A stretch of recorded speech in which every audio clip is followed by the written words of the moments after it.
آج ہم ایک خاص ای میل کو دیکھ رہے ہیں.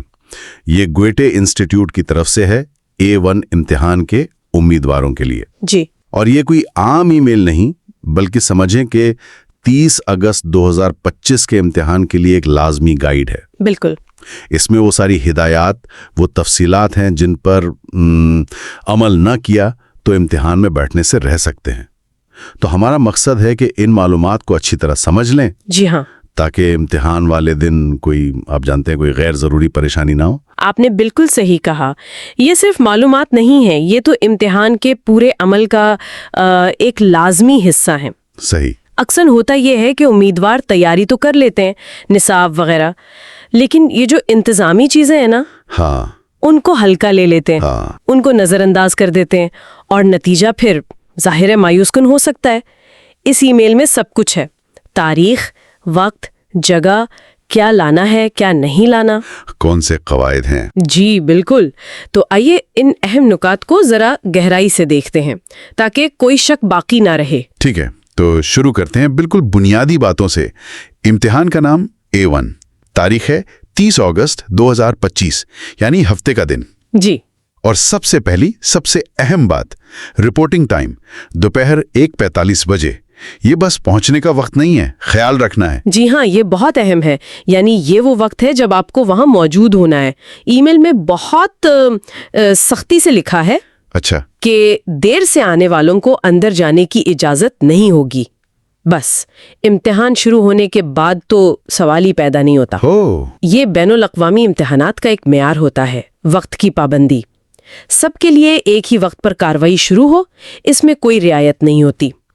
تو 1:45 مطلب 1:45. بلکہ شاید تھوڑا پہلے پہنچنا بہتر ہے. بالکل، ہمیشہ بہتر ہوتا ہے کہ 10-15 منٹ پہلے پہنچ جائیں. یعنی پہلا سبق تو پکا ہو گیا، وقت کی پابندی، اس پر کوئی سمجھوتا نہیں. اچھا، تو وقت پر پہنچنا ہے، لیکن کہاں پہنچنا ہے؟ جگہ کا بھی بتایا ای میل میں؟ جی، تفصیل سے بتایا ہے. امتحان کا مقام ہے national university of modern languages, یعنی نمل. اچھا، نمل، اسلام آباد. جی، اسلام آباد میں سیکٹر H9. اور رابطے کے لیے فون نمبر بھی دیا ہے انہوں نے، +925192651000. یہ اچھی بات ہے کہ نمبر بھی دے دیا ہے. ہاں، یہ انتظامی لحاظ سے بہت اچھا ہے. نمل تو ویسے مشہور جگہ ہے اسلام آباد میں، لیکن اگر کوئی باہر سے آ رہا ہو یا راستے کا نہ پتہ ہو تو یہ معلومات، یہ نمبر کافی کام آ سکتا ہے. بالکل، خاص طور پر اگر کوئی غیر متوقع صورتحال ہو جائے، ٹریفک وغیرہ، تو کم از کم رابطہ تو کیا جا سکتا ہے. اس سے لگتا ہے کہ وہ چاہتے ہیں امیدوار آرام سے پہنچیں. اب آتے ہیں اس حصے پر جو ای میل میں خاص طور پر نمایاں کیا گیا ہے، اور مجھے لگتا ہے یہ اکثر امیدواروں کے لیے پریشانی بن سکتا ہے اگر وہ تیار نہ ہو. ضروری دستاویزات. جی، یہ بہت اہم ہے. ای میل میں سب سے زیادہ زور کس چیز پر ہے؟ بکنگ بشٹیتکم، یعنی بکنگ کی تصدیق. اور خاص طور پر لکھا ہے کہ اس کا ہارڈ کاپی پرنٹ آؤٹ لازمی ہے. یہ نقطہ آپ دیکھیں انتہائی کلیدی ہے. یہاں ہارڈ کاپی پر اتنا زور دینے کا مطلب صاف ہے، موبائل پر دکھائی سافٹ کاپی وہ نہیں چلے گی. اچھا. اور یہ کوئی معمولی ہدایت نہیں ہے. ای میل کے الفاظ بالکل واضح ہیں: بکنگ بشٹیتگم کی ہارڈ کاپی اور اس کے ساتھ بینک میں فیس جمع کروانے کی اصل رسید، اوریجنل بینک پیمنٹ سلپ. اصل رسید یعنی فوٹو کاپی نہیں؟ جی نہیں، بالکل نہیں، اصل رسید. ان دو چیزوں کے بغیر امتحانی ہال میں داخلہ ممکن نہیں ہوگا. یہ سمجھے آپ کا انٹری پاس ہے. یہ تو بہت ہی اہم بات ہے. یعنی اگر یہ دو کاغذ، بکنگ بشٹیتگم کا پرنٹ آؤٹ اور فیس کی اصل بینک سلپ، نہیں ہے پاس، تو بس آپ امتحان نہیں دے سکتے، چاہے آپ وقت پر پہنچے ہوں، چاہے باقی سب ٹھیک ہو. یہ بات تو بالکل گانٹ باندھ لینی چاہیے. اچھا، ان دو کے علاوہ شناختی دستاویزات کا کیا کہا ہے؟ ان دو کے علاوہ امیدوار کو اپنا اصل پاسپورٹ لانا ہے اور اصل قومی شناختی کارڈ یعنی CNIC. یہاں بھی اصل پر زور ہے. جی ہاں، بالکل اوریجنل. فوٹو کاپیاں یا کوئی ڈیجیٹل کاپی وہ قابل قبول نہیں ہوں گی. یہ شناختی تصدیق کا معیاری طریقہ ہے. کسی بھی مستند امتحان میں، خاص طور پر بین الاقوامی سطح پر، یہ لازمی ہوتا ہے.